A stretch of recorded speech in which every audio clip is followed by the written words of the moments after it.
김유정 소설 땡볕.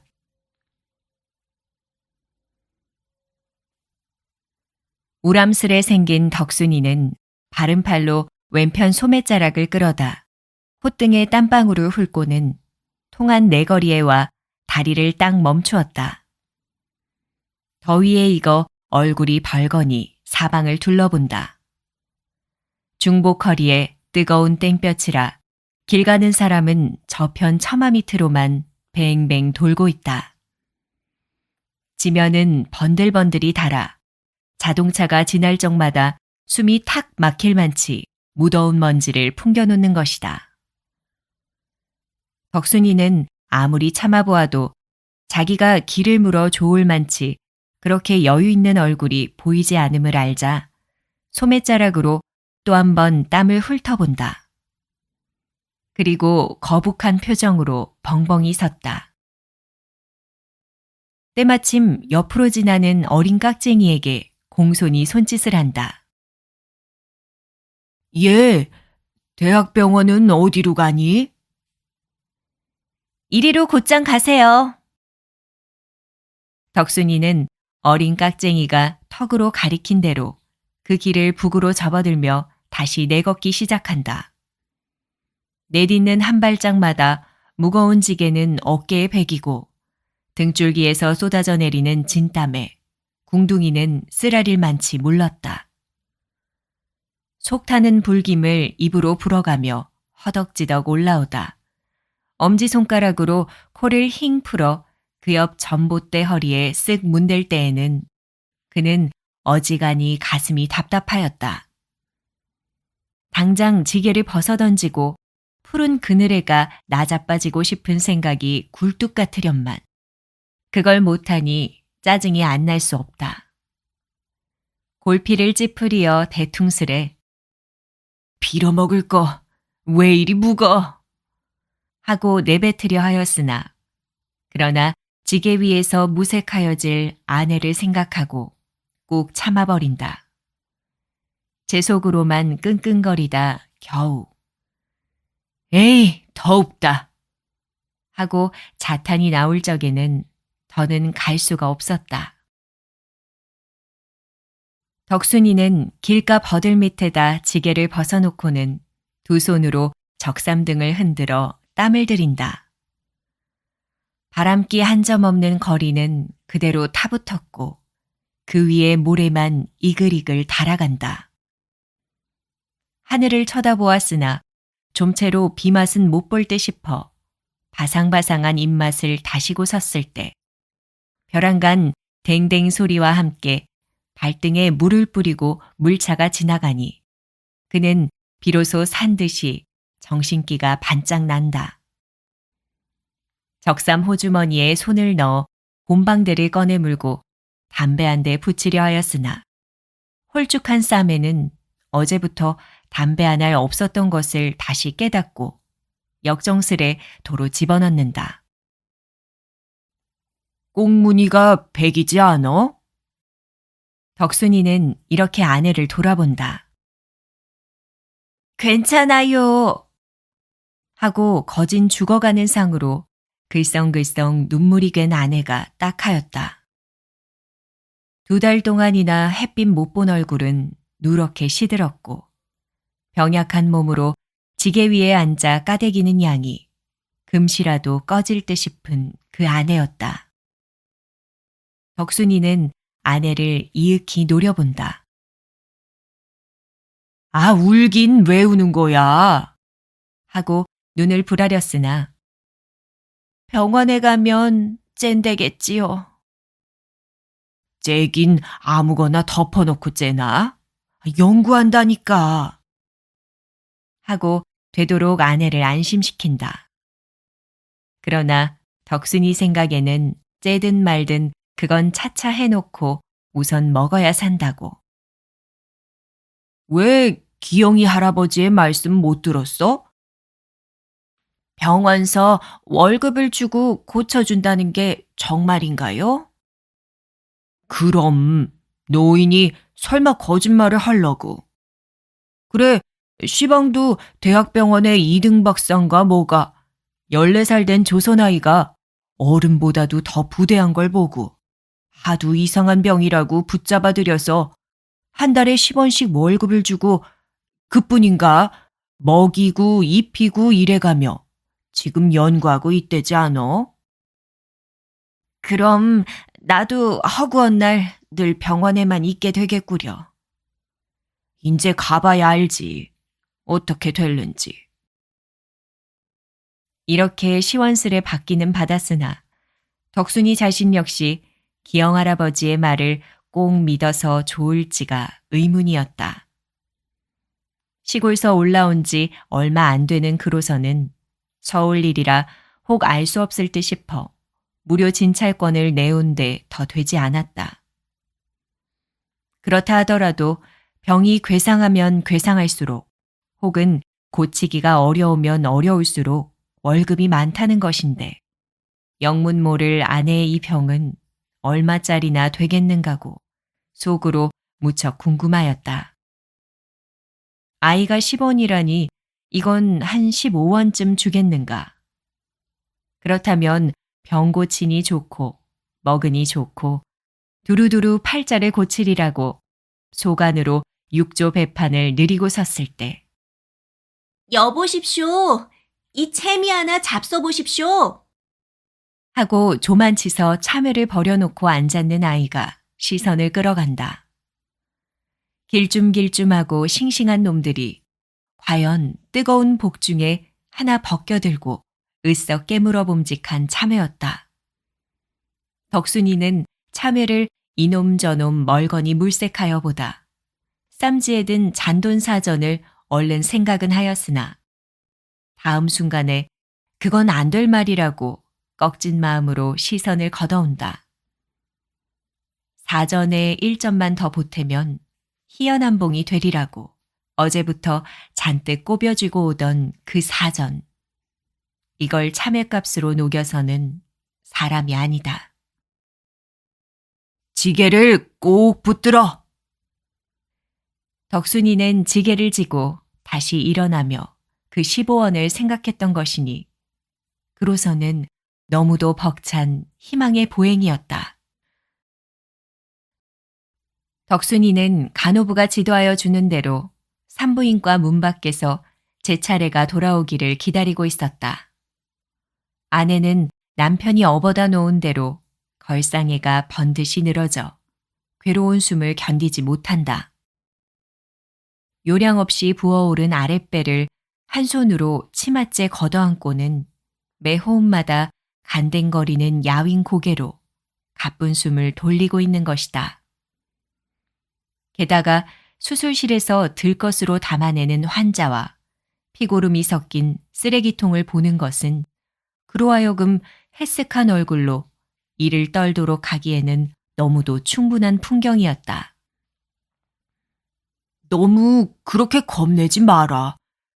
그래도 다 죽을 사람이 병원에 와야 살아나가는 거야. 덕순이는 아내를 위안하기 위하여 이런 소리도 하는 것이나 기실 아내 못지않게 저로도 조바심이 적지 않았다. 아내의 이 병은 무슨 병일까? 짜장 기이한 병이라서 월급을 타먹고 있게 될 것인가? 또는 아내의 병을 씻은 듯이 고쳐줄 수 있겠는가? 겸삼수삼 모두가 궁거웠다. 이 생각 저 생각으로 덕순이는 아내의 상체를 떠받쳐주고 있다가 우연히도 맞은편 타구 옆댕이에가 떨어져 있는 관련 꽁댕이에 한눈이 팔린다.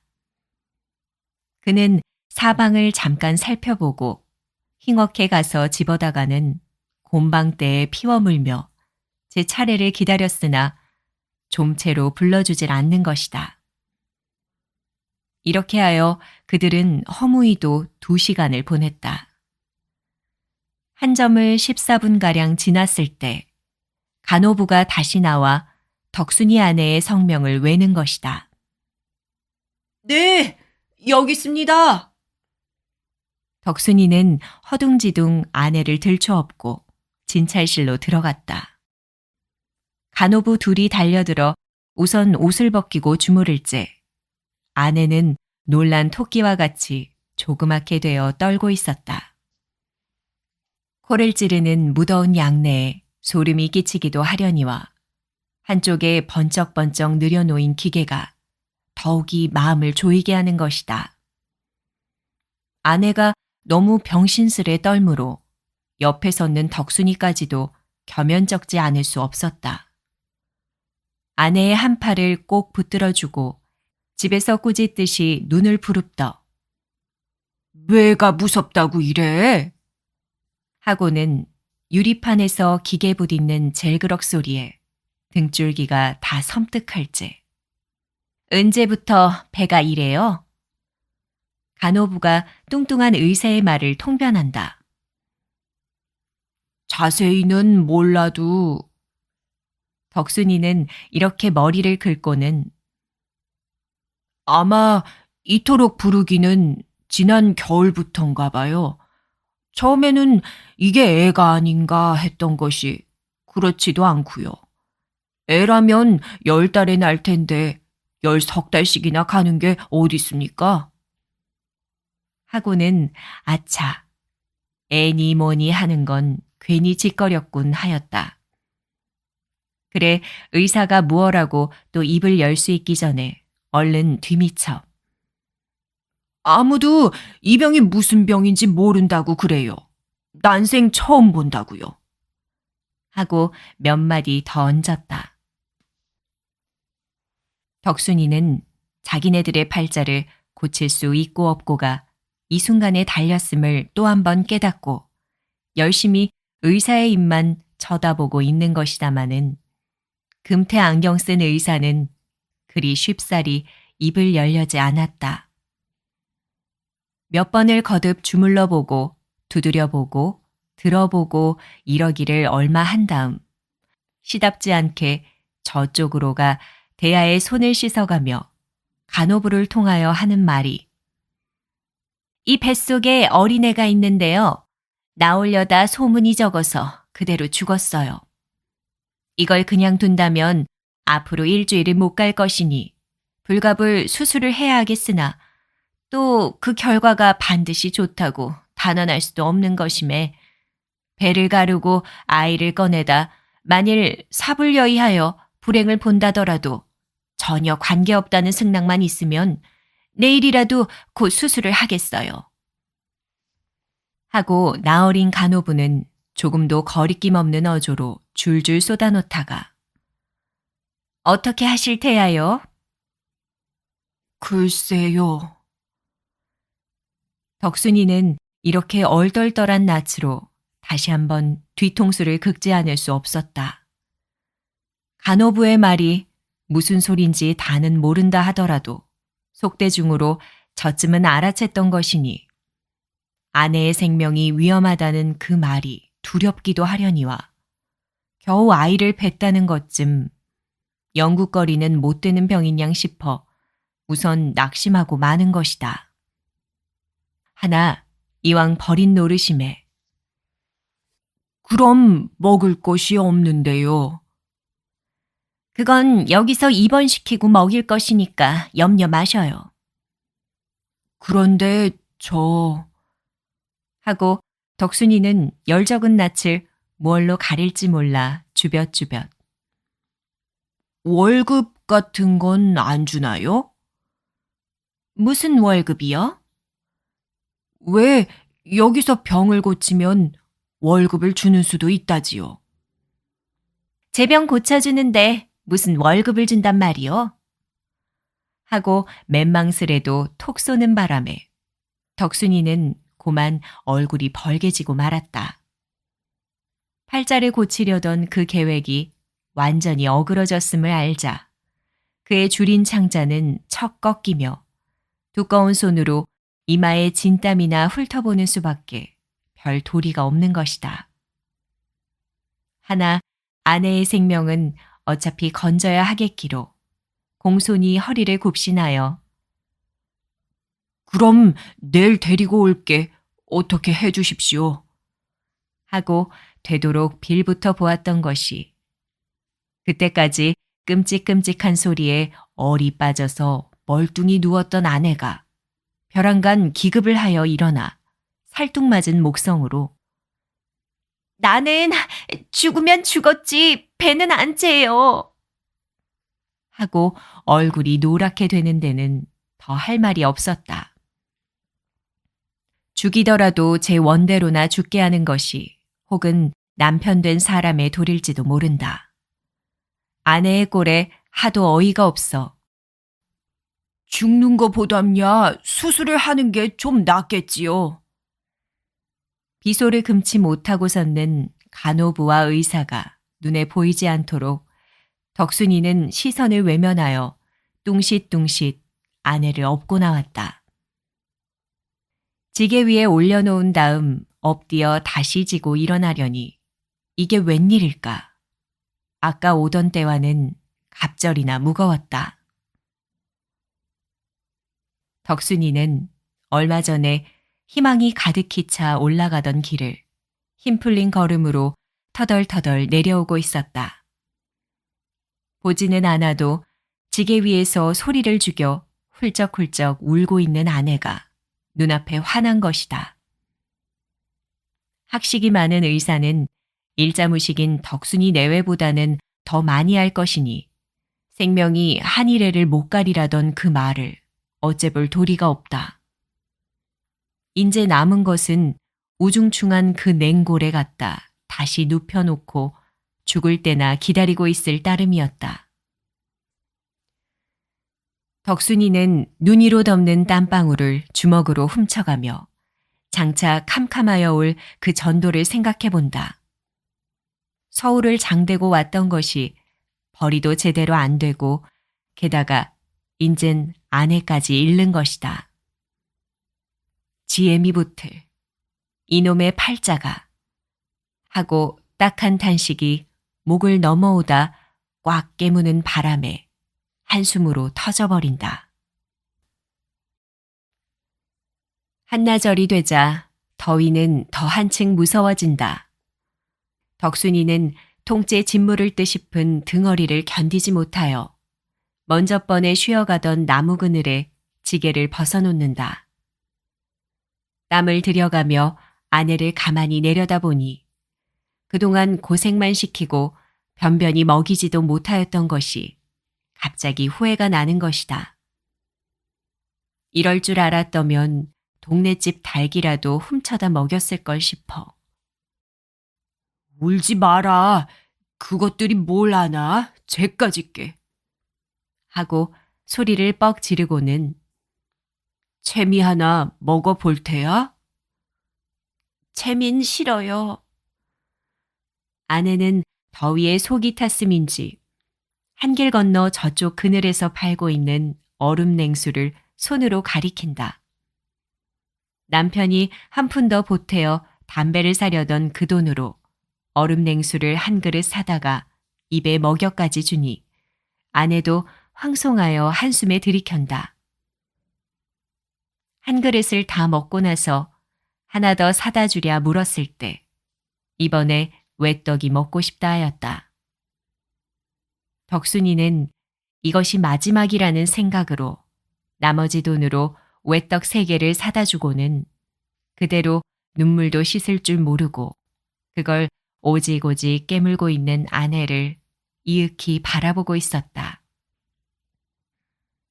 그러나 아내가 무슨 생각을 하였는지 외떡을 입에 문 채 훌쩍훌쩍 울며 저 사촌 형님께 쌀 2대 꺼다 먹은 거 부대 잊지 말고 갚으 하고 부탁할지 이것이 필연 아내의 유언이라 깨닫고는 그래, 그건 염려 마라. 그리고 임자 옷은 영근 어머니더러 사정 얘기를 하고 좀 빨아달래오. 하고 이야기를 곧잘 하다가 다시 입을 일그리고 훌쩍훌쩍 우는 것이다.